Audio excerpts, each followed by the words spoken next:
अब इसके बाद आप देख लीजिए, मैंने पूरा साफ करने के बाद इसको भी मैं पेट्रोल से अभी साफ कर रहा हूँ। तो ये भी पूरा पार्ट मैंने पेट्रोल से साफ कर दिया। अब इसको सूती यानी कॉटन की कपड़े से पूरा एकदम क्लीन कर देता हूँ। इसके जो दोनों एंड कवर हैं उनको अच्छे से अपन ने क्लीन कर दिया।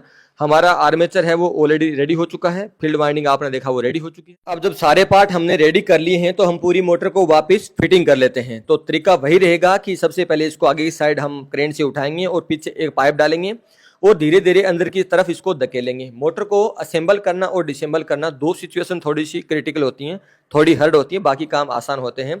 और इसके बाद हम क्या करेंगे, पूरा फिटिंग होने के बाद इसका जो बियरिंग है, हेवी बियरिंग, उसमें ग्रीसिंग कर देते हैं। इसमें हमेशा उच्च ग्रेड का जो ग्रीस है वो काम में लिया जाता है, जो कि ये पार्ट साथ साथ हीट भी रहता है, इसीलिए हीटिंग वाला ग्रीस इसमें यूज होता है।